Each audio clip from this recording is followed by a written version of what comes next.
BBC पे जो आयकर विभाग का जो अभी जो छापा पड़ा, जी। तो उसमें एक तो बहुत ही स्पष्ट संदेश है कि सरकार के खिलाफ जो भी मीडिया हाउस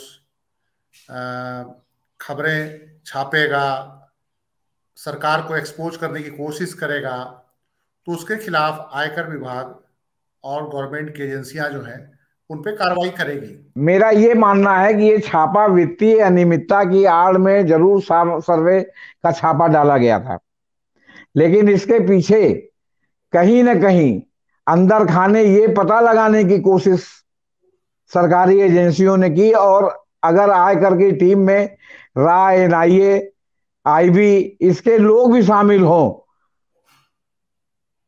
अघोषित रूप से, तो इससे आपको आश्चर्य नहीं होना चाहिए। जो सरकार पेगासस खरीद करके तमाम बुद्धिजीवियों, तमाम लोगों का जो है जासूसी करा सकती है, वो आयकर की टीम में जो है अगर रा, एनआईए और जो है क्या कहते हैं आपके इस तरह आईबी के लोगों को भेज करके जो है सीबीआई के लोगों को शामिल करके अगर जो है वो आपका खंगलवाने का प्रयास करे, तो कोई आश्चर्य नहीं होना चाहिए। ये लगाने का प्रयास था मेरे हिसाब से।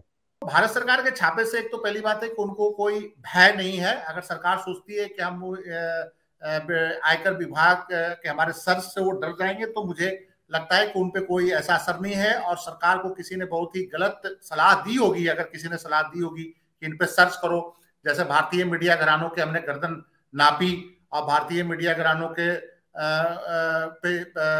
एजेंसियों के शिकंजे से उनको डराया धमकाया, और कई बड़े अखबार यहाँ मतलब कि सरेंडर के भूमिका में आ गए। वो अखबार भी सरेंडर कर गए जो कभी कहते थे कि हम बहुत ही साहस का जर्नलिज्म करते हैं। प्रधानमंत्री जी का जो डैमेज हुआ है मामला, जो क्या कहते हैं ये गुजरात दंगे के बाद, क्योंकि ये तो सुप्रीम कोर्ट के बारे में लगातार कहते थे कि साहब हमसे क्लीन चिट मिल गई है, तो क्लीन चिट मिल गई है। इसके बाद उन्होंने खोस दिया इसको कि क्लीन चिट तुम्हारी गलत मिली हुई है, ये जो है कहीं ना कहीं बायस्ड है तुम्हारा जज।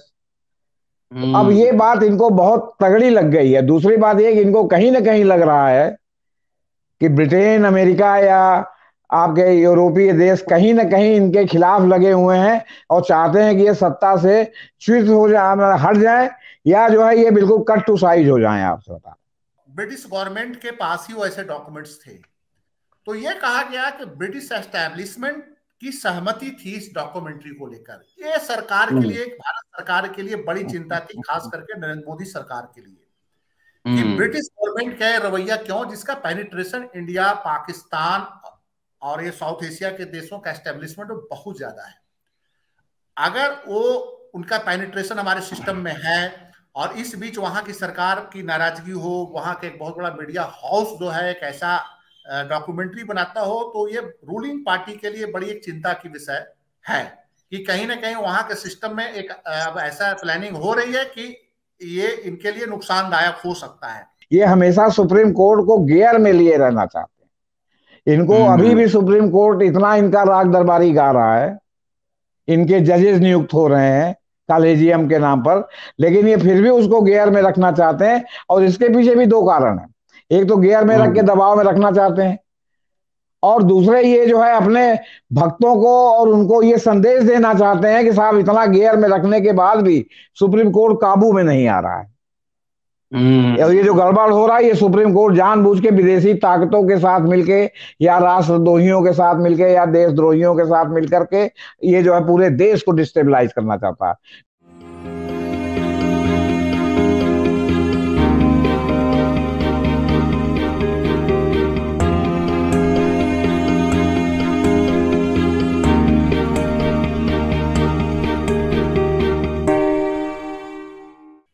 बीबीसी की documentary the Modi question, Gujarat violence massacre, और उस डॉक्यूमेंट्री में भारत के अभी के प्रधानमंत्री जो कि उस समय मुख्यमंत्री थे उनको जिम्मेदार ठहराया जाना।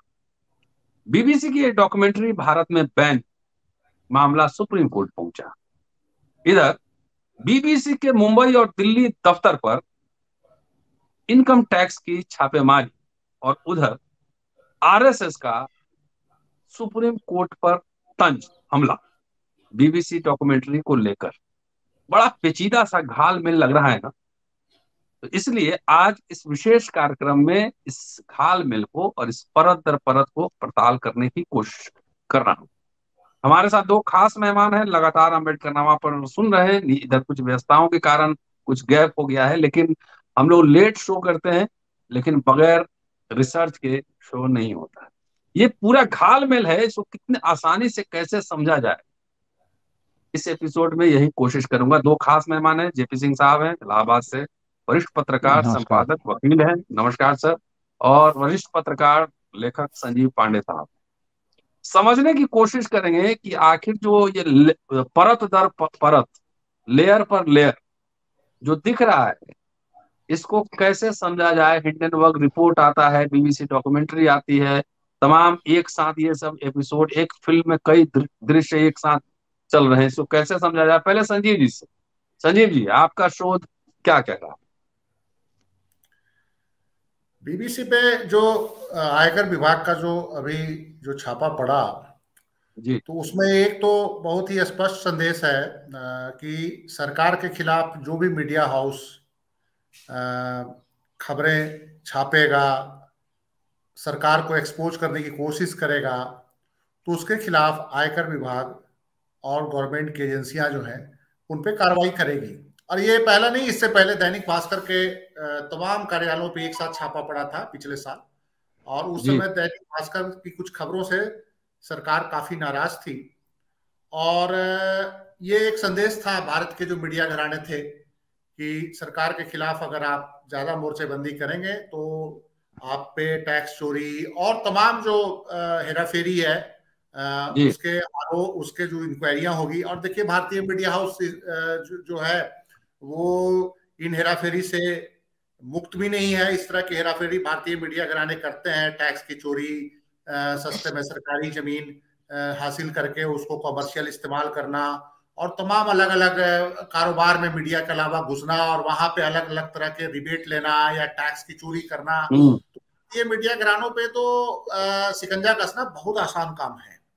लेकिन ये जो बीबीसी पे जो छापा पड़ा है, ये छापा तब पड़ा कि अभी तक 7 सालों में 8 सालों में इस सरकार को बीबीसी के कार्यशैली से या उसकी टैक्स चोरी पे कोई परेशानी नहीं थी। जो जो सर्च हुआ इनकम टैक्स का, इसका मतलब कहीं ना कहीं टैक्स को लेकर कोई ये कंपनी हेराफेरी कर रही थी, बीबीसी जो थी। तो अब ये तब छापा आयकर का सर्वे कहे या छापा कहे तब पड़ा है जब बीबीसी ने जो गुजरात दंगों को लेकर 2002 को लेकर एक ये रिपोर्ट जारी की थी, 2 किस्तों में आई थी, भारत में प्रतिबंधित भी हुआ वो रिपोर्ट, और उसके बाद ये इनकम टैक्स का छापा पड़ा। देखिए, ये छापे से ब्रिटिश ब्रॉडकास्टिंग कॉर्पोरेशन को कोई बहुत असर नहीं पड़ने वाला है। पहली बात, 2 चीजों को हमें ध्यान में रखना होगा कि वो एक कोई भारतीय मीडिया घराना नहीं है। वो दुनिया का एक बहुत बड़ा एक मीडिया कॉर्पोरेशन है, जो एक प्राइवेट कंपनी नहीं है। वो ब्रिटिश गवर्नमेंट के एक चार्टर से शुरू किया गया कॉर्पोरेशन है, जिसको एक इंडिपेंडेंट बोर्ड या ट्रस्ट संचालित करता है, और दुनिया के लगभग 80 से 90% देशों में उनका ऑपरेशन है, और जिसमें 30 से 40 हजार कर्मचारी हैं, वर्किंग है। और उसका जो सोर्स जो है, रेवेन्यू का जो सोर्स भी है, वो उनका लाइसेंस फी है, जहां से वो सबसे ज्यादा रेवेन्यू कलेक्ट करते हैं, फिर उसके बाद उनका कॉमर्शियल रेवेन्यू है।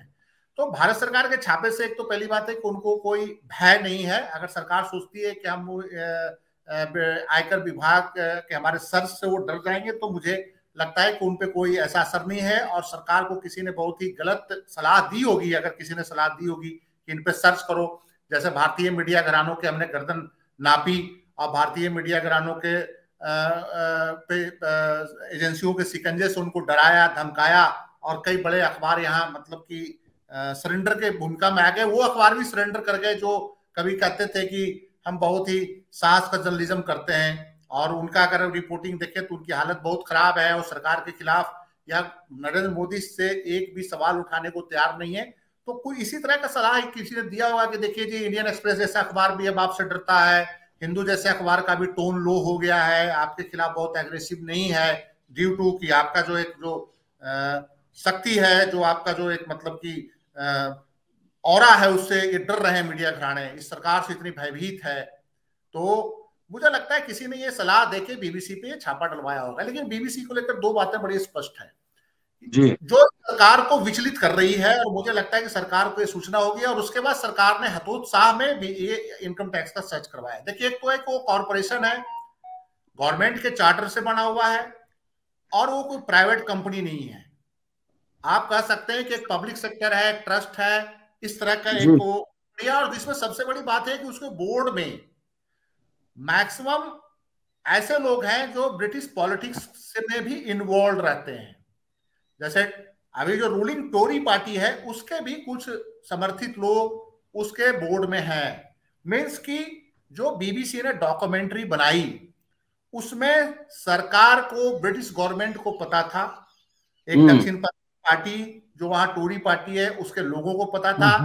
मैं समझता हूं कि ब्रिटिश प्राइम मिनिस्टर को भी ये पता था कि बीबीसी ये 2 डॉक्यूमेंट्री रिलीज करने वाली है, और जहां तक ये सूचना है कि इस डॉक्यूमेंट्री को रिलीज करने में सरकार की सहमति थी, क्योंकि जो भी अवेलेबल जो उनको डॉक्यूमेंट्स कराए गए बीबीसी को, वो सरकारी डॉक्यूमेंट्स थे, कुछ क्लासिफाइड डॉक्यूमेंट्स भी थे।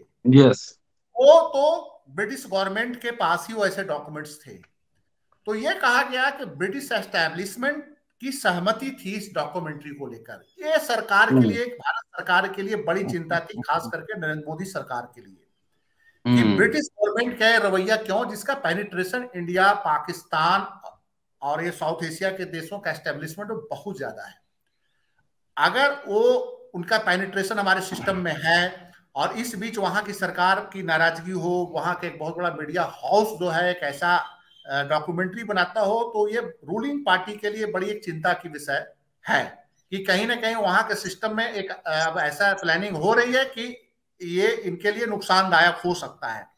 तो उसके बाद बेचैनी यहाँ की रूलिंग पार्टी की लाजमी थी, क्योंकि उनको पता था कि इसमें ब्रिटिश इंटेलिजेंस एजेंसीज भी इन्वॉल्व हो सकती हैं, जैसा कि शक जाहिर किया जा रहा है जो ये डॉक्यूमेंट्री बनाया गया है।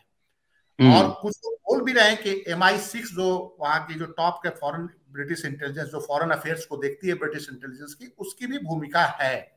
तो इसका मतलब है कि कहीं ना कहीं अंतर्राष्ट्रीय लेवल पे इस सरकार, जो वर्तमान सरकार है, उसको लेकर एक नए तरह का चिंतन हो रहा है, नए तरह के प्लान्स बन रहे हैं, और उसको लेकर ये गवर्नमेंट चिंतित थी। और आप देखिए कि वो घटनाक्रम हुआ, उसके बाद तुरंत हमारे जो NSA थे, प्राइम मिनिस्टर के जो हमारे डोवाल साहब, वो US भी गए, UK भी गए।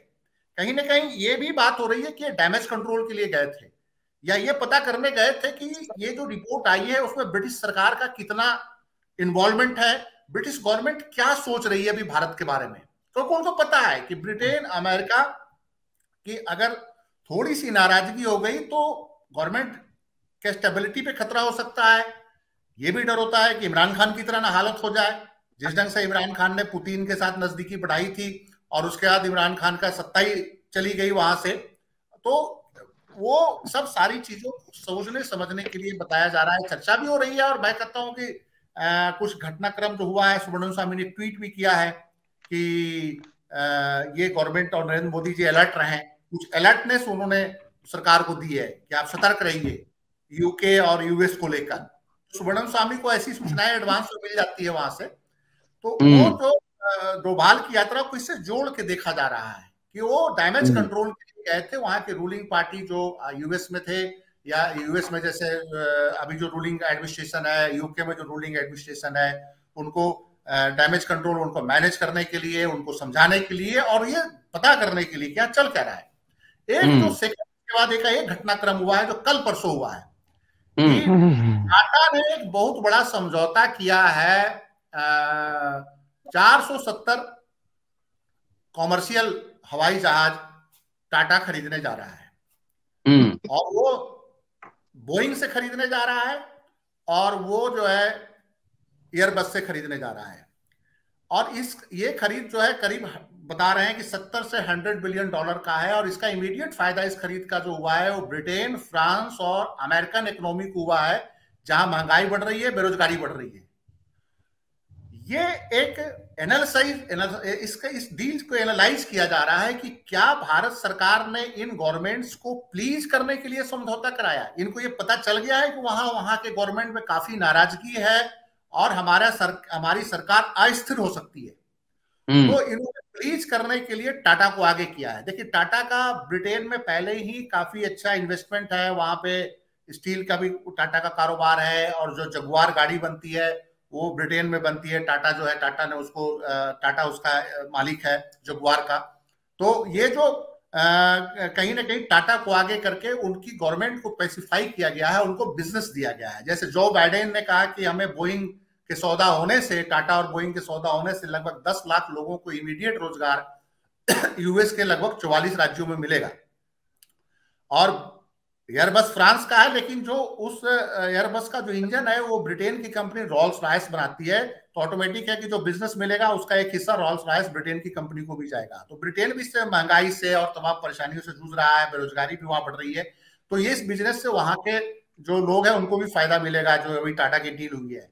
तो ये डील को पीछे से पॉलिटिकल एक डैमेज कंट्रोल भी माना जा रहा है कि गवर्नमेंट ऑफ इंडिया ने इमीडिएट उनको खुश करने की कोशिश करी है, टाटा को आगे कर। मतलब कि टाटा हो सकता है कि इस अदानी वाले क्राइसिस में टाटा इस सरकार का संकट मोचक बनने की कोशिश कर रहा हो। तो ये भी मतलब कि एक तरह से ये है कि फिर बीबीसी जो इनको पता है गवर्नमेंट को, बीबीसी जो है गवर्नमेंट के साथ है, गवर्नमेंट के मैनेजमेंट और गवर्नमेंट के लोग उसमें हावी है, बीबीसी के बोर्ड और उसमें। और बीबीसी कोई मतलब कि सरकार की, वहां के ब्रिटेन सरकार के साथ उनकी नजदीकियां जब जाहिर है, तो वो बीबीसी को भी इससे पैसिफाई कर पाएंगे। लेकिन किसी ने इनको एक इल एडवाइस दिया कि आप इनकम टैक्स का सर्च करा दीजिए, तो इससे डर जाएंगे। तो मैं नहीं समझता कि इतना बड़ा ऑर्गेनाइजेशन जो पूरी दुनिया में कवर कर रहा हो, वो इनके इनकम टैक्स डिपार्टमेंट के सर्च से डरेगा, क्योंकि वो तो फिर कोर्ट में मामला जाएगा, ट्रिब्यूनल में मामला जाएगा, कुछ टैक्स लायबिलिटी अगर बनेगी तो बनेगी। लेकिन डरने वाली बात बीबीसी के अंदर नहीं है। बीबीसी के दफ्तर तक ईडी और सीबीआई तो फिलहाल पहुंचेगी नहीं, मुझे नहीं लगता। इनको वो थोड़ा सा इकोनॉमिक ऑफेंसेस में इनकम टैक्स के माध्यम से बीबीसी को डराने की कोशिश तो करी है, लेकिन मुझे लगता है ये सरकार के लिए बैकफायर करेगा, ये सरकार की दिक्कत बढ़ेगी। JP sir. जी सर। पूरे मसले को कैसे देख रहे हैं आप? आपका तो एकदम तीखी तीखी होती है ना, संजीव जी थोड़ा मीठा मीठा देते हैं। देखिए, बहुत हमको आप जो है झाड़ पे मत चढ़ाइए बाबू साहब को। नहीं, बाबू साहब लोग झाड़ पे चढ़ के ऐसी ऐसी बात बोलते हैं जो बोलना नहीं चाहिए, जो बाबू साहब लोगों के लिए बड़ा भारी पड़ता है बात। इसीलिए कहा जाता है कि बाबू साहब लोगों की बुद्धि घुटने में होती है और 24 घंटे में 2-3 बार घुटने से नीचे चले जाती है। देखिए सर, मेरा इसके बारे में एक अलग नजरिया है जी। आज 3 दिन हो गया है और अभी तक आयकर विभाग ने ये जो है वो जानकारी नहीं जारी की है, जबकि आयकर विभाग सूत्रों के हवाले से भी जारी कर देता है कि यहाँ छापे में इतना माल मिला, यहाँ छापे में ये चीजें मिली। और छापा भी 2 तरह का है, सर्वे है और छापा है। सर्वे में तो आप मोटा मोटी आपका सब हिसाब किताब देखा जाता है कि आपका जो फाइनेंशियल वो है वो क्या है क्या नहीं है। और छापा जो है उसमें आपका जो है दीवार उवाल तोड़ करके भी जो है वो क्या कहते हैं देखा जाता है कि आपने यहाँ कितना माल छिपा रखा है। आपकी आगे की जमीन खुदवा के देखी जाती है, आपका बाथरूम तोड़ के देखा जाता है, आपके यहाँ जितने जो है वो क्या डॉक्यूमेंट, किताबें, मूर्तियां, सबको ऐसे इस तरह से जो है बंडल। आपने देखा होगा सिनेमा में इसका रोजी आए दिन, अभी एक रेड पिक्चर आई थी अजय देवगन की, दिखाया गया था किस तरह सब चीजें तोड़ी गई और कहाँ से कितना माल मिला। और सर्वे जो होता है सिर्फ आपके अकाउंट्स का सर्वे होता है। फिर उस अकाउंट्स के सर्वे के नाम पर आप जो है हमारे कंप्यूटर में, हमारे लैपटॉप में, हमारे हार्ड डिस्क के भी आप उसी के बहाने जांच कर लेते हैं कि बहुत से लेन देन का मामला इसमें तो दर्ज नहीं है। ये मैं इसलिए कह रहा हूं कि डेली न्यूज एक्टिविस्ट के इलाहाबाद दफ्तर में तुलसियानी ग्रुप पर जब छापा पड़ा था तो यहाँ पर भी छापा पड़ा था और मैं वहां संपादक था, मुझसे भी जो है तमाम बातें पूछी गई थी। तो मैंने कहा था कि भैया उनके व्यापार से हमें क्या लेना लादना। हमारे यहाँ के जो अकाउंट्स वाला कंप्यूटर था उसका हार्ड डिस्क उठा ले गए। हमारे यहाँ से बहुत से जो है वो हमारी जो फाइलें थी खबरों की, हमारे 1 दर्जन जो है पेन ड्राइव बिना रसीद दिए उठा ले गए, जिसका आज तक कहीं कोई हिसाब नहीं मिला। तो इसलिए हमें मालूम है कि इनका छापा किस तरह पड़ता है। पूरा था सर्वे के नाम पर, लेकिन पूरा अस्त व्यस्त कर दिया था पूरा ऑफिस। तो देखिए, मेरा ये मानना है कि ये छापा वित्तीय अनियमितता की आड़ में जरूर सर्वे का छापा डाला गया था, लेकिन इसके पीछे कहीं ना कहीं अंदर खाने ये पता लगाने की कोशिश सरकारी एजेंसियों ने की, और अगर आयकर की टीम में रा, एनआईए, आईबी इसके लोग भी शामिल हों अघोषित रूप से, तो इससे आपको आश्चर्य नहीं होना चाहिए। जो सरकार पेगासस खरीद करके तमाम बुद्धिजीवियों, तमाम लोगों का जो है जासूसी करा सकती है, वो आयकर की टीम में जो है अगर रा, एनआईए और जो है क्या कहते हैं आपके इस तरह आईबी के लोगों को भेज करके जो है सीबीआई के लोगों को शामिल करके अगर जो है वो आपका खंगलवाने का प्रयास करे, तो कोई आश्चर्य नहीं होना चाहिए। ये लगाने का प्रयास था मेरे हिसाब से कि जो बीबीसी की डॉक्यूमेंट्री 2002 की है, जो अब आई है सामने, इसको बनवाने में किसने किसने क्या क्या योगदान दिया है इंडिया के, और क्या क्या इनपुट्स जो है उन्होंने उनको मुहैया कराया है। क्योंकि जब दंगा हुआ था तो उसी दिन से तो उनकी जांच शुरू नहीं हुई। जांच तो उनकी शुरू हुई जब, जैसा कि तथाकथित रूप से कहा जाता है कि लोगों ने शिकायत की गुजरात में रहने वालों ने कि साहब हमारे लोग इतने मारे गए, हमारे लोगों का इतना कत्लेआम हुआ, तो ब्रिटिश सरकार ने उसकी जांच शुरू कराई। और यहाँ तो पहले ही दिन से सारा मामला उस डॉक्यूमेंट्री में है। तो कहने का मतलब है कि उसमें किसने उनको इनपुट्स उपलब्ध कराए, किसने किसने जांच में सहयोग किया, मेरे हिसाब से कहीं ना कहीं इसको भी पता लगाने की अंदर खाने की कोशिश थी। और आयकर की टीम में अगर ये लोग भी शामिल हो तो आप ये समझिए इस सरकार के लिए कुछ भी असंभव नहीं है। और कोई भी सरकार होती, इवन जेपी सिंह की सरकार होती, और अगर वो इस तरह बदले की कार्रवाई में पता लगाते, तो आखिर किसी न किसी आड़ में ही तो आप बीबीसी में जाते दफ्तर में। तो आयकर के अलावा और कौन सी बात थी जिसके आड़ में आप बीबीसी के दफ्तर में चले जाते? क्योंकि अगर और किसी आड़ में जाते कि देशद्रोह कर रहे हैं, ये कर रहे हैं, तो इसमें जो है फिर इसका और खुल के अंतरराष्ट्रीय जो है वो रिएक्शन होता, और इस पर जो है क्या कहते हैं आपकी ब्रिटेन सरकार से सीधे सीधे ठन जाती। तो आप हिसाब देखने के लिए गए, और उस हिसाब का अभी तक जो है कोई वर्णन नहीं आ रहा आपकी तरफ से कि आप गए वहां 3 दिन, आपने जो है तीसरा दिन है, 2 दिन लगातार छापेमारी की। जब से लोग दफ्तर में आ गए थे बीबीसी के, तब से 2 दिन तक जो है उनको घर नहीं जाने दिया गया 10 लोगों को। तो आखिर आपको मिला क्या, ये आपको बताना चाहिए ना कि आपको मिला क्या। अच्छा, फिर आपके लोग जो है, जो उसमें आपके एक्सपर्ट लोग गए थे, उसमें कोई पेगासस भी ले गया हो कि उसके माध्यम से उसने पूरी सारी चीजों की जो है बिल्कुल कॉपी बना ली हो पेगासस से, कि जो है वो फिर जो है उसको माइन्यूटली जाके अपने दफ्तर में जो है उसका वो करेंगे। तो ये कौन सुनिश्चित करेगा कि उसमें पेगासस को इम्प्लांट करके जो है लिया नहीं गया, या इस तरह इम्प्लांट नहीं किया गया कि आगे जो है आप कुछ करने वाले हो तो उनको पता न चले। इनको तो जो है बाजार जब इन्होंने अपना खोल दिया, तब तो इनको लगा ना कि अब पश्चिमी देश इनके गुलाम हो गए, क्योंकि इन्होंने उनका बाजार खोल दिया। ये जो है उनके मरे खपे हथियारों को खरीद के उनको जिंदा कर रहे हैं। टाटा को भी मान लिया कि बोइंग और जो है उसकी जरूरत थी, एयरबस की जरूरत थी, तो उन्होंने इन्हीं समझौता किया। अच्छा, इनसे ना करते तो किससे वो जो है एयरबस और बोइंग लेते, आपसे बता रहे। यही तो मेन जो है मतलब उसके खिलाड़ी हैं, तो लेते तो इन्हीं से लेते। तो आप उसकी आड़ में जो है आप अपना संबंध भी सुधारने के लिए क्रेडिट आपने ले लिया, धंधा टाटा ने किया, क्रेडिट आपने ले लिया। तो आप ही बता दीजिए कि अगर उनसे ना खरीदते तो किससे खरीदते? चीन से खरीदते, रूस से खरीदते, युगोस्लाविया से खरीदते, किससे खरीदते? ऑस्ट्रेलिया से खरीदते या किम इल सुंग से खरीदते? तो कहने का मतलब है कि यहाँ तो मामला की चित भी मेरी, पट भी मेरी, पैसा मेरी अंटी में। तो सवाल इस बात का है कि अच्छा, उसमें अब मोदी जी और बाइडेन साहब ने एक दूसरे को धन्यवाद दिया, वो भी फोटो जो है वो क्या कहते हैं फेसबुक पर नमूदार हो गई, या गोदी मीडिया के चैनलों पर दिखाई देने लगी, कुछ डिजिटल मीडिया पे दिखाई देने लगी। तो पता चला बाइडेन साहब के भी चेहरे पर जो है वो हवाई उड़ रही है, और मोदी जी के भी चेहरे पर 12 बजा हुआ है। पता नहीं चेहरा इनका कब ठीक होगा, हमारे समझ में नहीं आ रहा है।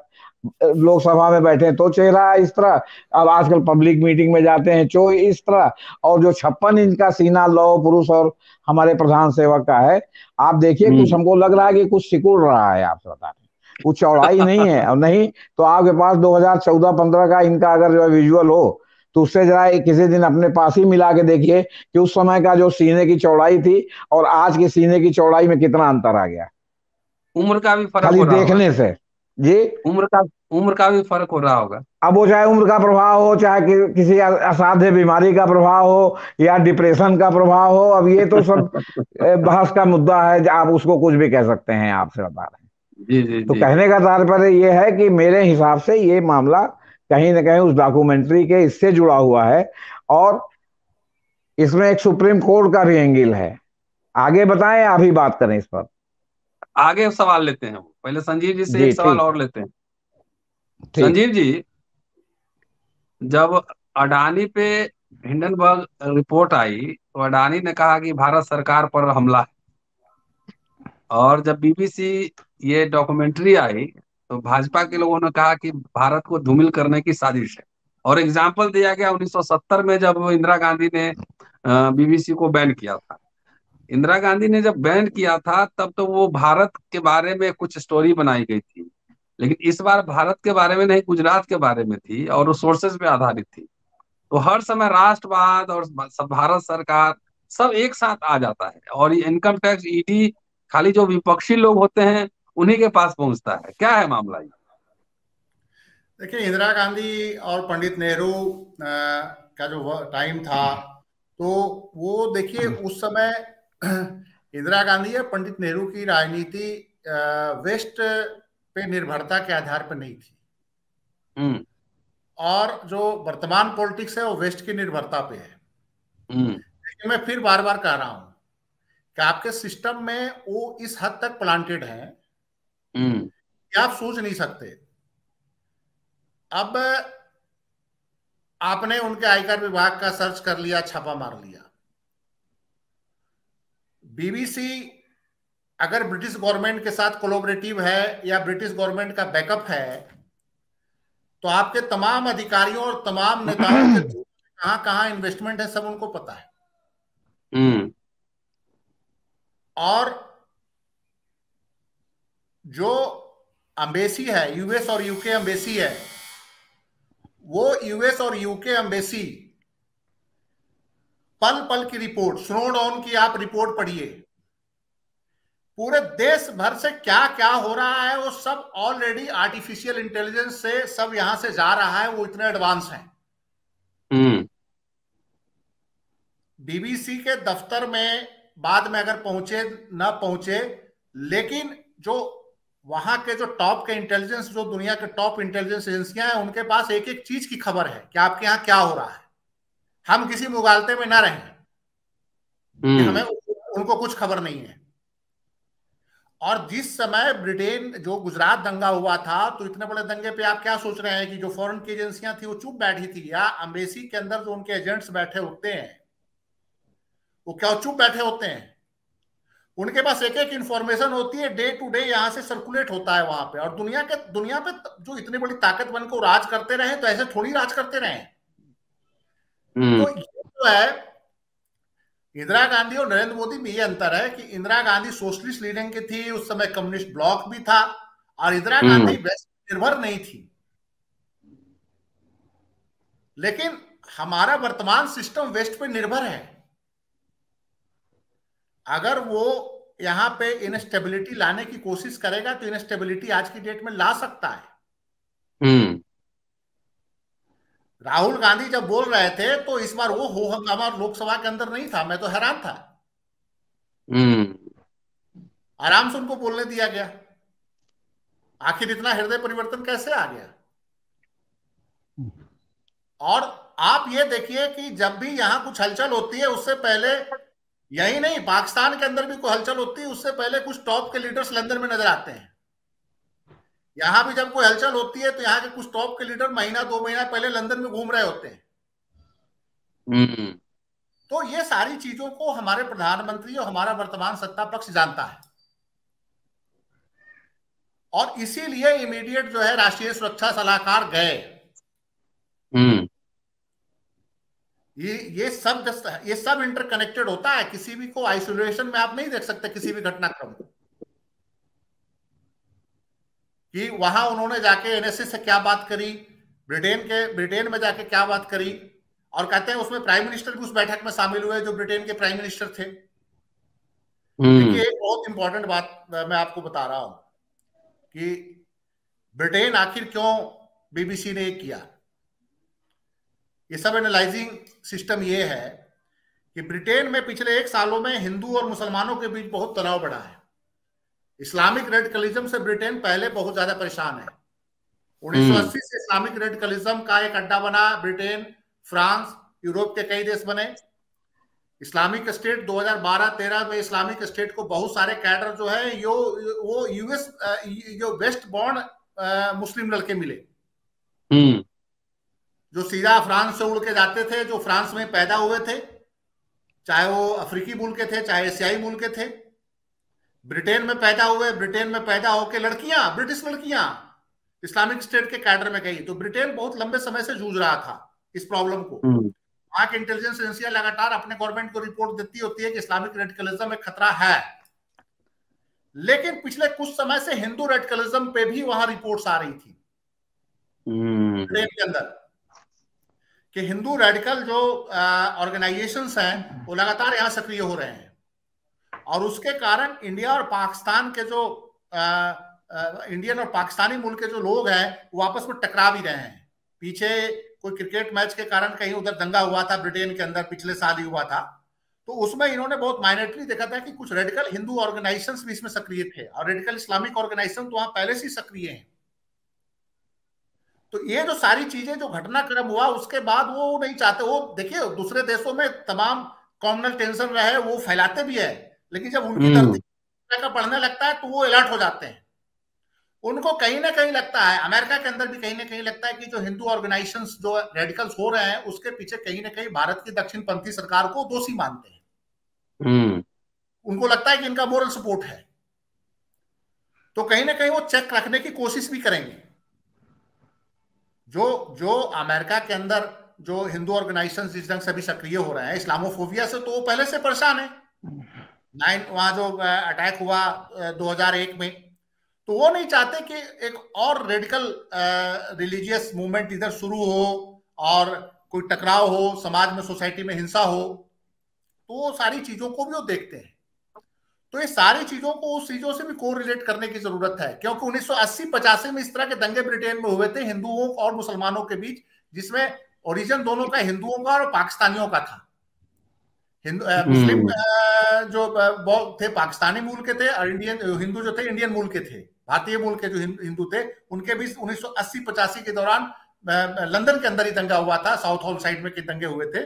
उसके बाद 20 साल 30 साल तक एक प्रॉब्लम नहीं आई थी, और उसका एक बड़ा कारण एनालाइज करके वो बताते हैं कि इसका एक बड़ा कारण था कि वहां का हिंदू सोसाइटी बहुत जो है प्रोग्रेसिव है, और उन्होंने बड़े अच्छे अपने बिजनेस शुरू किए, पढ़ाई की तरफ गए, और जो पाकिस्तानी मूल के जो मुस्लिम्स हैं वो कहीं ना कहीं वो छोटे छोटे काम करते रहे, अपने आप को पढ़ाई में ज्यादा उन्होंने इन्वॉल्व नहीं किया, हायर पोस्टों पे गए नहीं, और वो ज्यादा मस्जिदों का चक्कर लगाते रहे। तो वो ब्रिटिश एजेंसियों ने लगातार वाच किया कि इनका तो उस तरह से रेडिकलाइजेशन इनका घटा नहीं, हिंदुओं का तो ठीक ठाक हो गया कि हिंदू अपना प्रोग्रेसिव और ब्रिटेन के इकोनॉमी को ग्रो करने में अपना इंपॉर्टेंट रोल करते रहे, लेकिन पाकिस्तानी मिल के जो मुस्लिम थे वो रेडिकल होते गए।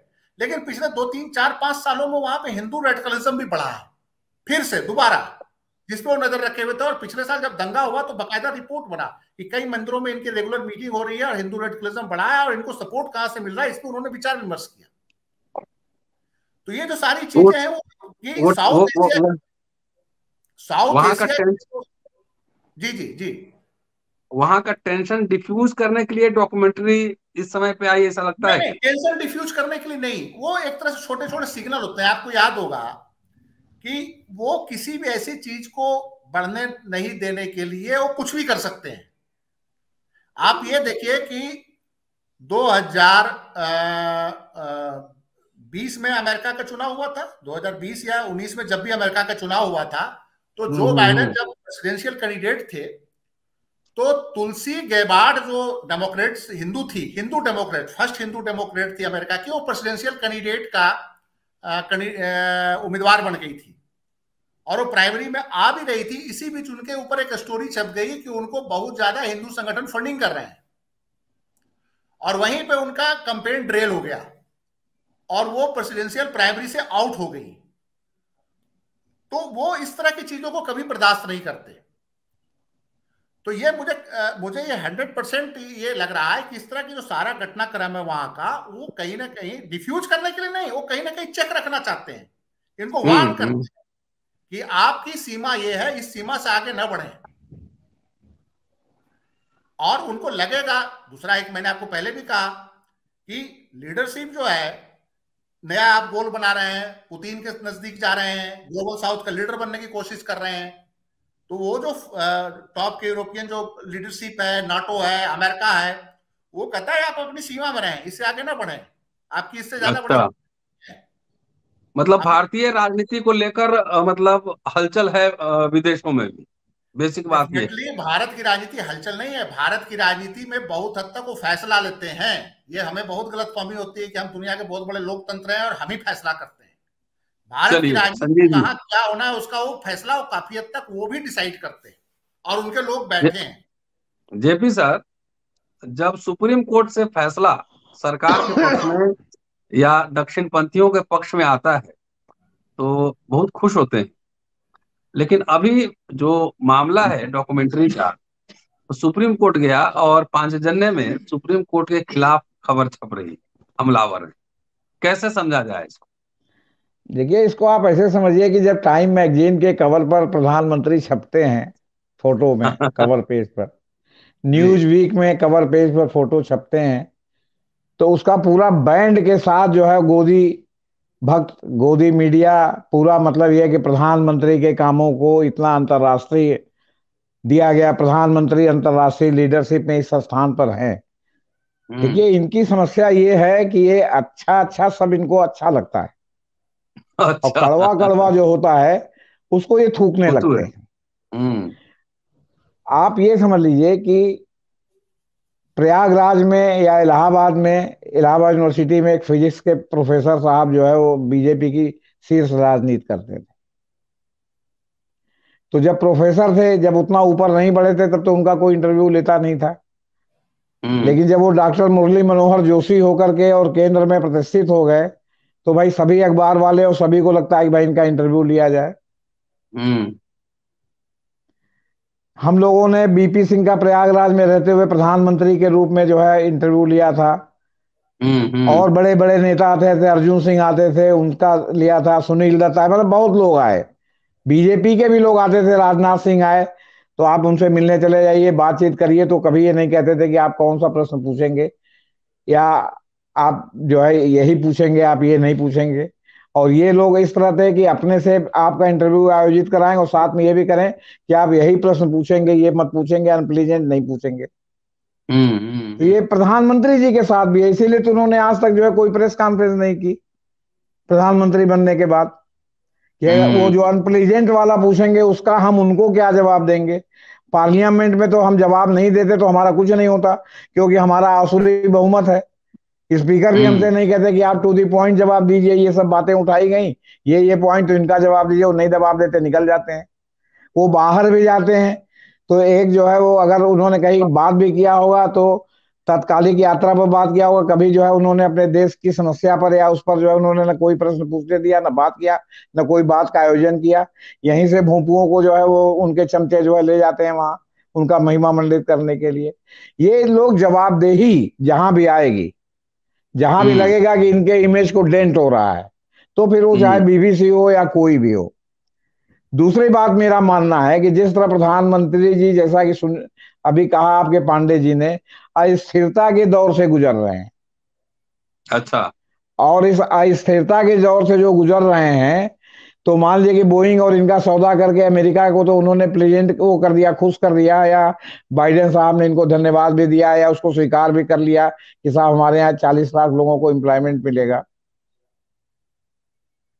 लेकिन प्रधानमंत्री जी का जो डैमेज हुआ है मामला, जो क्या कहते हैं, ये गुजरात दंगे के बाद, क्योंकि ये तो सुप्रीम कोर्ट के बारे में लगातार कहते थे कि साहब हमसे क्लीन चिट मिल गई है, तो क्लीन चिट मिल गई है, इसके बाद उन्होंने खोस दिया इसको कि क्लीन चिट तुम्हारी गलत मिली हुई है, ये जो है कहीं ना कहीं बायस्ड है तुम्हारा जज। तो अब ये बात इनको बहुत तगड़ी लग गई है। दूसरी बात ये कि इनको कहीं ना कहीं लग रहा है कि ब्रिटेन, अमेरिका या आपके यूरोपीय देश कहीं ना कहीं इनके खिलाफ लगे हुए हैं और चाहते हैं कि ये सत्ता से च्युत हो जाए, हट जाए, या जो है ये बिल्कुल कट टू साइज हो जाए। आपसे बता, मतलब इनका वो प्रभावहीनता खत्म हो। दूसरी बात, विदेश नीति की भी जो बात हुई, इस समय ये दो नावों पर पैर रखे हुए हैं।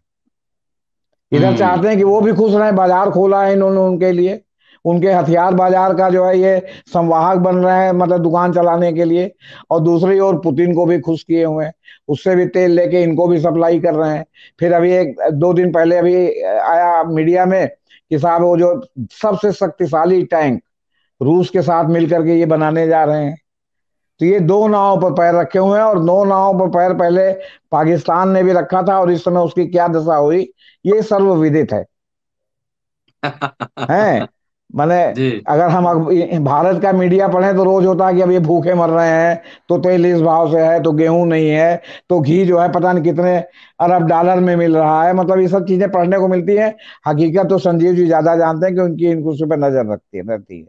तो कहने का जी। मतलब है कि जब इनके पक्ष में अगर सुप्रीम कोर्ट कर दे तो साहब सुप्रीम कोर्ट ने कर दिया, और अगर विपक्ष में कर दे तो ये 5 एजेंडे में जो है वो क्या कहते हैं, संपादकीय छपवाने लगते हैं, लेख छपवाने लगते हैं, या इनके मंत्री खुलेआम जो है वो विभिन्न मतलब उसका जो है उपयोग करके मंचों का जो है सुप्रीम कोर्ट पर अटैक करने लगते हैं। ये हमेशा सुप्रीम कोर्ट को गियर में लिए रहना चाहते हैं। इनको अभी भी सुप्रीम कोर्ट इतना इनका राग दरबारी गा रहा है, इनके जजेस नियुक्त हो रहे हैं कॉलेजियम के नाम पर, लेकिन ये फिर भी उसको गियर में रखना चाहते हैं। और इसके पीछे भी दो कारण है, एक तो गियर में रख के दबाव में रखना चाहते हैं, और दूसरे ये जो है अपने भक्तों को और उनको ये संदेश देना चाहते हैं कि साहब इतना गियर में रखने के बाद भी सुप्रीम कोर्ट काबू में नहीं आ रहा है। और ये जो गड़बड़ हो रहा है ये सुप्रीम कोर्ट जानबूझ के विदेशी ताकतों के साथ मिलके, या राष्ट्रद्रोहियों के साथ मिलके, या देशद्रोहियों के साथ मिलकर के ये जो है पूरे देश को डिस्टेबलाइज करना चाहता है। गुजरात के दंगे से में अगर दंगा हुआ था तो देश कहां से डिस्टेबलाइज हुआ? उससे बड़ा दंगा तो पूरे देश में सिख विरोधी दंगा हुआ था, जो कम से कम कई स्टेट में, उत्तरी मतलब भारत के जो है कई स्टेटों में फैला हुआ था। तब तो जो है वो कांग्रेस इतनी खराब पार्टी है, इसके बाद भी कांग्रेस ने कभी ये नहीं कहा कि साहब ये विदेशों से मिलकर के ये जो है मतलब दंगा कराया गया। कांग्रेस ने तो कोई रिएक्शन ही नहीं व्यक्त किया। इंदिरा गांधी ने इतना बड़ा ब्लू स्टार जो है वो कर दिया, क्या कहते हैं, जो अभी तक वहां पंजाब के जो तमाम जो पॉलिटिकल पार्टी भजाने की कोशिश करती है, साहब कांग्रेस तो ब्लू स्टार के साथ थी, वो जो है अकाल तख्त साहब में घुस गई थी।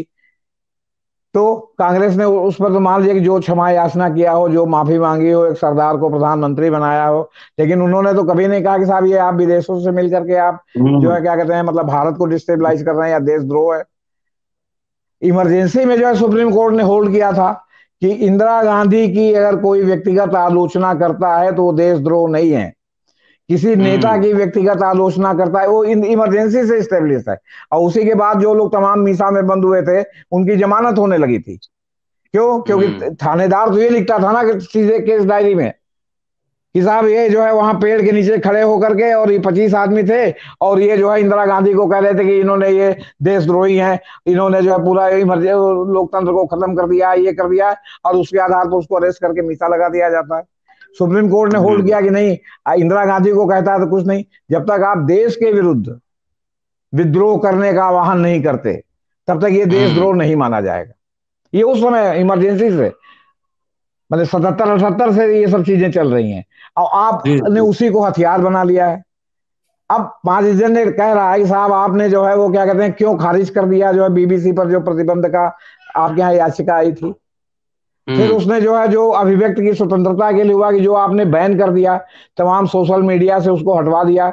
हालांकि उसके बाद भी इस देश के बहुत से पॉलिटिशियंस ने, बहुत से पत्रकारों ने उसको इनडायरेक्टली चला दिया, फेसबुक से लेके सब जगह, कि बीबीसी के जो है उसमें क्या है। आपके प्रतिबंध लगाने के बावजूद भी लोगों ने नहीं माना।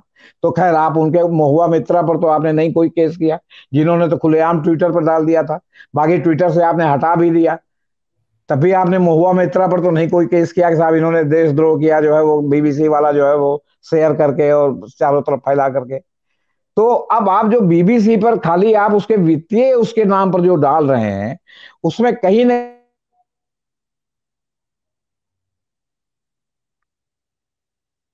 जी संजीव जी, क्या ये लोकसभा को ध्यान में रखते हुए एजेंसी सब सक्रिय है क्या? क्या देखिए मायने है? देखिए मैं तो साउथ एशिया के जो डेमोक्रेटिक कंट्री जो हैं उसमें तो यूएस, अमेरिकन, यूके, ये सारे सक्रिय तो रहते ही हैं, हर इलेक्शन में सक्रिय रहते हैं वो हर तरह से। तो वो उनकी सक्रियता कभी बंद नहीं होती और अपने हिसाब से वो शतरंज के चाल चलते रहते हैं। आप देखते नहीं है हमारे लीडर किसी कॉन्फ्रेंस में वहां जा रहे हैं, कौन से काउंसिल के कॉन्फ्रेंस में जा रहे हैं, कौन सा एनजीओ उनको बुला रहा है, फिर वहां वो भारत को लेकर कई बात रखते हुए नजर आते हैं। उसमें तमाम दलों के नेता होते हैं। तो ये देखने वाली बात होती है कि वो जो तमाम जो कॉन्फ्रेंसेज होते हैं उनकी फंडिंग कहाँ से आ रही है, कौन से लोग उनको फंड कर रहे हैं, ये सब सारी तमाम चीजें देखने वाली होती है। उसके बाद जब वहां से लौटते हैं तो क्या भारत में क्या राजनीतिक परिवर्तन होता है। जैसे आप देखे होंगे कि हमारे कुछ नेता बाहर गए थे और उसके बाद ही इधर बिहार में सरकार बदल गई थी, नीतीश कुमार उधर गवर्नमेंट बदल गए थे। उससे पहले हमारे कुछ नेता लंदन उंदन की यात्रा पे थे। तो ये सारी चीजों में बहुत डिसीजन है। हमारे जो प्रधानमंत्री या हमारे जो सत्ता पक्ष की परेशानी ये है कि ये बहुत सिंपल एक सवाल से देखा जाना चाहिए कि 3 साल 4 साल 5 साल पहले तक जो हमारे देश का नेतृत्व और हमारे देश के जो पार्टी थी, अमेरिका में हाउडी मोदी कर रहा था, यूके में बड़े बड़े प्रधानमंत्री के कार्यक्रम हो रहे थे। ऐसी क्या परिस्थितियां बदल गई हैं कि अब वो उनको कह रहे हैं कि ये भारत पे हमला कर रहे हैं, बीबीसी भारत पे हमला कर रहा है। कौन सी परिस्थिति एकाएक 3 साल में बदली है, 1 साल में बदली है कि प्रधानमंत्री वहां कोई कार्यक्रम अब नहीं कर रहे हैं खुले में, कोई वहां स्वागत नहीं हो रहा है, हाउडी मोदी जैसा कोई कार्यक्रम नहीं हो रहा है जहां पे प्रधानमंत्री ये जानते हुए कि यहाँ भारतीय मतदाता बहुत महत्वपूर्ण नहीं है और भारतीय मतदाता वहां पे बटा हुआ है, 80% भारतीय मतदाता है और डेमोक्रेट हैं, लेकिन प्रधानमंत्री किसके सलाह पे वहां जाके ट्रंप का हाथ उठाया कर रहे हैं कि अब की बार ट्रंप सरकार। इससे पता चलता है ये सारे घटनाक्रम को दुनिया की बड़ी बड़ी एजेंसियां नोट करती है। वो कहती है अरे इनकी सरकारें तो हम लोग बनाते बिगाड़ते हैं, ये अमेरिका में आके डायरेक्ट कर रहा है, इसकी इतनी औकात हो गई, अभी इसके औकात। आप ये बताइए कि जो राजनेता हमारे देश के उनके इशारों पे नाचते हैं और वही जाके वहां कहें कि हम ट्रंप सरकार बना देंगे, ये कोई बात हुई? वो कभी बर्दाश्त नहीं करेंगे। मालिक कभी बर्दाश्त करेगा कि उसका गुलाम जो है हमारे यहाँ आके नेतागिरी करे? हम लोग इस बात से खुश हो जाएंगे कि हमारा भारतीय मूल का एक शुनक बन गया। वो शुनक जो बना है वो ब्रिटेन में पैदा हुआ है, उसका अब आपसे कोई लेना देना नहीं है, उसका मूल ही रह गया। कमला हैरिस मूल ही रह गई कि वो भारतीय मूल की है। कमला हैरिस ने आज तक तो कोई भारतीय प्रधानमंत्री से कोई ऐसा है भारत को लेकर बहुत वो तो नहीं दिखाया, प्रेम तो नहीं दिखाया। ये चीज हमें मानना पड़ेगा कि वो प्रोफेशनल है। जी और जी हमें जी देखना होगा कि फिलहाल अभी हम चीन नहीं है, जिनपिंग नहीं बने हैं, हम बहुत बड़ा इकोनॉमिक पावर नहीं है जी। वो चुनौती देने की स्थिति में है। चाइना आज की डेट में वेस्ट को चुनौती देने की स्थिति में है। 16 ट्रिलियन की इकोनॉमी है उसकी, उसका आर्टिफिशियल इंटेलिजेंस, उसकी आर्मी आपसे बहुत स्ट्रांग है। वो उसके एक्सपोर्ट पे आज वेस्ट निर्भर है। आप तो इंपोर्ट बेस्ड इकोनॉमी लिए हुए हैं, आपकी आर्टिफिशियल इंटेलिजेंस उसके सामने कुछ नहीं है। आर्मामेंट के लिए आप उन पे निर्भर हैं और आप जाके वहां सरकार बना रहे हैं। तो जिनपिंग बनने की कोशिश करने के लिए पहले उस देश को उस लेवल पे लेके जाना पड़ता है। ठीक है संजीव जी, अब जेपी सर से जरा फाइनल रिमार्क्स ले लेते हैं। हाँ सर। हाँ नहीं, वो देखिए हमारी बात बीच में कट गई थी क्योंकि हमारा वो टूट गया था, जो है क्या कहते हैं आपका वाईफाई। जी जी हो जी। सकता है कि आपकी बात कोई देख रहा हो तो हम लोगों को भी जो है बात करने से रोक रहा हो। मेरा ये जहां बात टूटी थी मैं जरा वहीं से बात शुरू करके, कुछ बातें बहुत महत्वपूर्ण है। जी। आखिर पिछले 45 घंटे से वहां के पत्रकारों को बीबीसी के जाने नहीं दिया गया और बीबीसी के भारतीय पत्रकारों के मोबाइल और लैपटॉप में आयकर विभाग को किस चीज की तलाश है? ये सवाल है कि नहीं है, ये बताइए साहब। एकदम है। तो हम ये क्यों ना माने कि वो एक फिजिकल मोल ढूंढ रहे हैं कि क्या पता कोई फिजिकल मोल तो नहीं है जो उनके राडार पर नहीं आ पाया, जो अंतरराष्ट्रीय आर्टिफिशियल जो है इंटेलिजेंस से सबके राडार पर सब चीजें आ जाने, जैसा संजीव भाई ने कहा। तो आखिर किस चीज की तलाश है? पिछले दिनों से अकाउंट्स विभाग के कर्मचारियों से पूछताछ की जा रही है। 10 कर्मचारी पिछले 45 घंटों से भी ज्यादा समय अपने घर पर नहीं जा सके हैं। और इसके ठीक एक दिन पहले जो है, जो आपका 5 जन्य में जो संपादकीय छपा, ठीक एक दिन पहले उस संपादकीय की कुछ लाइनें मैं कोट करना चाहता हूं। जी जी जी। उस संपादकीय में लिखा गया है कि सुप्रीम कोर्ट भारत का है, जो भारतीयों द्वारा दिए गए करों से चलता है। इसका काम भारत के लिए बनाए गए कानूनों और कानूनों के अनुसार काम करना है। मतलब पकड़ांतर से आप कह रहे हैं कि वो कानून के अनुसार काम नहीं कर रहा है। मतलब अगर कानून का के अनुसार काम करने का मतलब राष्ट्रवादी मोड हो, संविधान और कानून के शासन को इतर कर दिया जाए, तो ये बात जो है वो आपकी जस्टिफाई होती है, वरना तो कानून के अनुसार चलेगा तो आपको अच्छा नहीं लगेगा। हमने सुप्रीम कोर्ट नाम से एक सुविधा बनाई है और इसे बनाए रखा है। इसके हित में भारत का विरोध करने वालों के रास्ते साफ करने के प्रयासों में इसे एक उपकरण के रूप में इस्तेमाल किया जा रहा है। ये उनके संपादकीय में लिखा गया है, आपके बीबीसी के संपादकीय में। जी। अच्छा, फिर बीबीसी अभी तक जो उसने जो रिपोर्ट की है, उसके उस रिपोर्ट पर जो डॉक्यूमेंट्री पर कायम है, अपनी रिपोर्ट और अपनी डॉक्यूमेंट्री पर अभी तक कायम है। और गुजरात के दंगे में माना जाता है कि कम से कम 1000 लोग, जिसमें ज्यादातर मुस्लिम थे, वो जो है उनका जो है मतलब कत्लो गारत में मतलब क्या कहते हैं मारे गए थे, आपसे बता रहे। अच्छा, दूसरी बात, सुप्रीम कोर्ट में इस पे एक याचिका दाखिल हुई कि साहब इसको बीबीसी पर भारत में पूर्ण प्रतिबंध लगा दिया जाए, लेकिन सुप्रीम कोर्ट ने इस याचिका को खारिज कर दिया। सुप्रीम कोर्ट को याचिका को पूरी तरह से गलत और बिल्कुल जो है वो मतलब घटिया करार दिया। सोशल मीडिया प्लेटफॉर्म पर डॉक्यूमेंट्री के लिंक को ब्लॉक करने के सरकार के फैसले को चुनौती देने वाली याचिकाओं पर अप्रैल में सुनवाई होगी। 21 जनवरी को सरकार ने बीबीसी डॉक्यूमेंट्री के लिंक साझा करने वाले कई यूट्यूब वीडियो और ट्विटर पोस्ट को ब्लॉक करने के निर्देश जारी किए थे। अब वो जो है आरएसएस को या इनको बीजेपी को या मोदी सरकार को इस बात पर क्यों आपत्ति है कि वो जो है इसको जो है क्या कहते हैं, इस पर विचार करेंगे कि साहब जो हमने ब्लॉक किया था वो व्यक्ति की स्वतंत्रता का उल्लंघन है या नहीं है। तो सवाल इस बात का है कि सब चाहते हैं कि सब आपके पक्ष में हो, तो ठीक है, कोई बात नहीं है, फिर आप बाकी लोगों को बंगाल की खाड़ी में फेंकवा दीजिए। जी ठीक है Sanjeev ji, final concluding remark. मेरा ये कहना है कि ये बीबीसी को ब्लॉक करने के लिए सुप्रीम कोर्ट में जाने की क्या जरूरत है। सरकार के पास पावर है, वो राष्ट्रीय सुरक्षा के हित में ब्लॉक कर दे। दुनिया के तमाम देश करते हैं, आप में दम है तो आप कर दीजिए। नहीं, ब्रिटेन से रिश्ते भी खत्म कर लीजिए। नहीं, मैं कह रहा हूं कि कोई मीडिया हाउस अगर आपकी राष्ट्रीय सुरक्षा के लिए खतरा है तो हर चीज में सुप्रीम कोर्ट के कंधे पे क्यों बंदूक चलाना चाहते हैं? जाहिर है आपके पास एडमिनिस्ट्रेटिव पावर है, एग्जीक्यूटिव पावर है, आप बंद कीजिए उसको।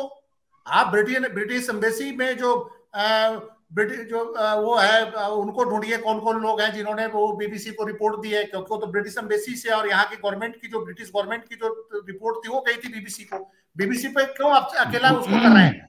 ब्रिटिश इंटेलिजेंस एजेंसियों के जो अफसर हैं या जो ब्रिटिश गवर्नमेंट के जो तत्कालीन अफसर हैं वो अगर आप में दम है, जिन्होंने बीबीसी को सारी फाइलें दी, वो रिपोर्ट जो है गवर्नमेंट की किसी रिपोर्ट पे बेस है, तो आप बीबीसी को बैन करने के लिए क्यों जा रहे हो? देखिए मेरी बात सुन लीजिए, यहां 2-3 मीडिया हाउस है, उसको तो ये कुछ कर नहीं पा रहे हैं।